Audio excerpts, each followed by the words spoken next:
Bagaimana jika kamu bekerja dengan seorang bos cantik, namun dengan sifatnya yang genit, posesif, dan dengan segala kelakuan anehnya yang lain,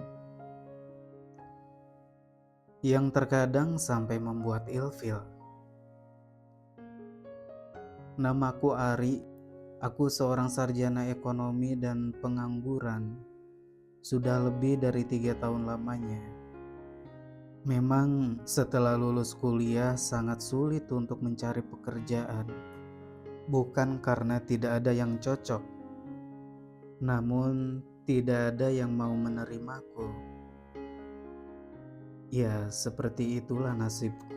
Mungkin tidak hanya aku, di luar sana pasti banyak juga yang senasib denganku.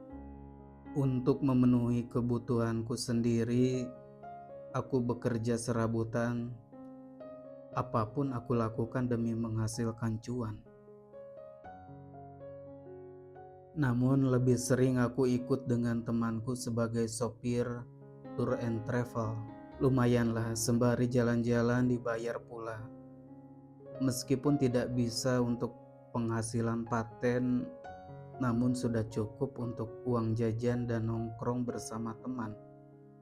Yang penting tidak membuat beban orang tua saja untuk saat ini. Dan di umurku sekarang yang sudah 25 tahun, aku masih jomblo dan pastinya aku menikmati kejombloan ini. Karena apa? Ya, tepat sekali. Lagi-lagi masalah penghasilan tetap. Boro-boro buat pacaran, buat kebutuhanku sendiri saja masih kurang. Belum lagi jika nanti aku pacaran, dikenalkan dengan orang tuanya. Mau jawab apa coba?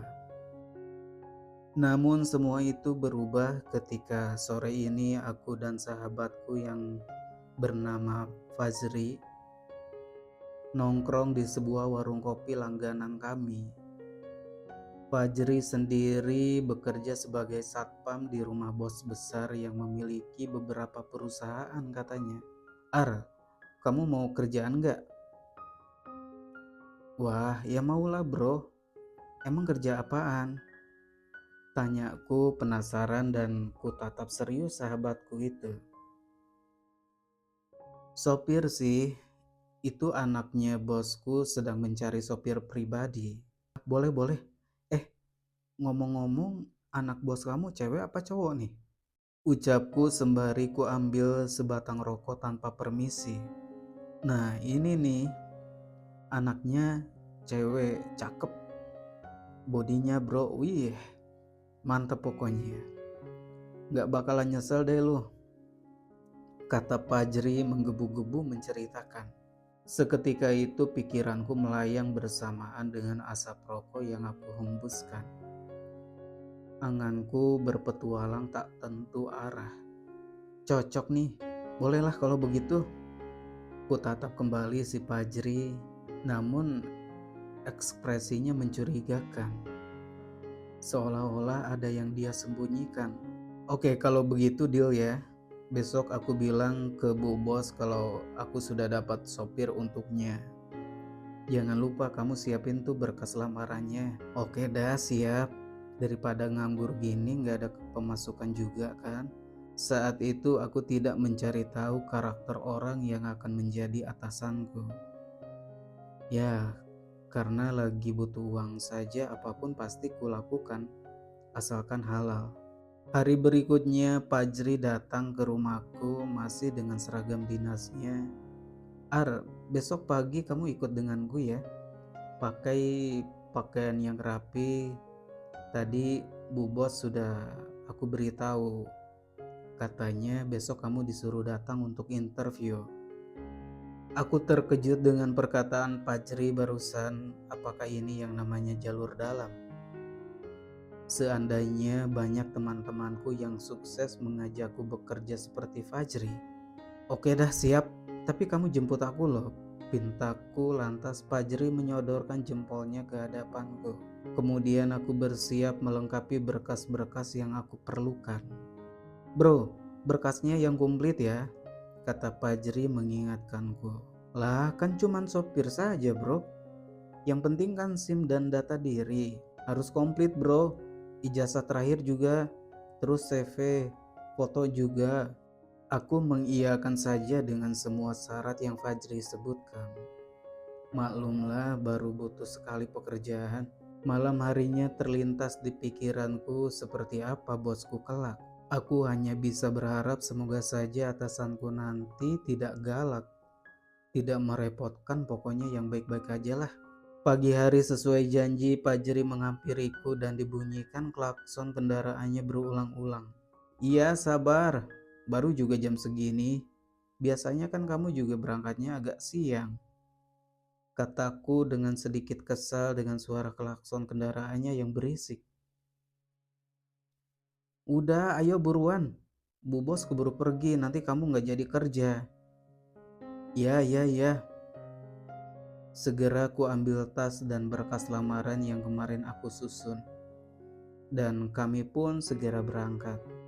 Fajri memacu kendaraannya dengan kecepatan penuh meski cuma sampai di 80 km per jam.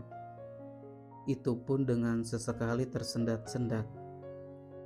Maklumlah kendaraannya motor tua, jadi tidak begitu bertenaga. Kami tiba di sebuah rumah mewah besar dengan halaman yang luas. Fajri menyuruhku untuk menunggu di pos satpam, sementara dia akan menemui bosnya dulu. Cukup lama aku menunggu. Akhirnya Fajri datang juga. Kemudian aku diajak menemui bosnya yang sudah menunggu di ruang tamu. Permisi Bu, ini temanku yang kemarin saya bilang, kata Fajri sambil menunjukku. Ya terima kasih, kamu boleh pergi, kata wanita itu dengan tegas. Fajri pun segera pergi meninggalkanku sendirian dengan bosnya.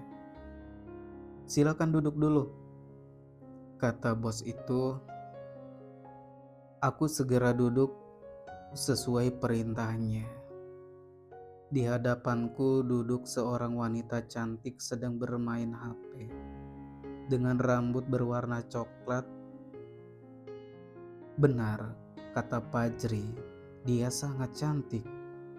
Kulitnya putih mulus dan berpakaian sedikit terbuka di bagian atas dan memakai rok mini. Pokoknya terlihat seksi menurutku. Jika bosnya seperti ini bakalan betah aku pastinya. Ucapku dalam hati sembari melihat semua lekukan tubuhnya yang memancing setan di dalam diriku untuk memberontak. Tapi tunggu dulu, sepertinya aku pernah melihatnya.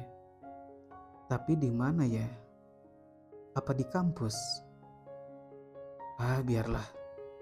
Entah kenapa aku merasa tidak asing dengan wanita cantik di depanku ini. Cukup lama aku menunggunya, namun dia hanya cengar-cengir melihat HP-nya.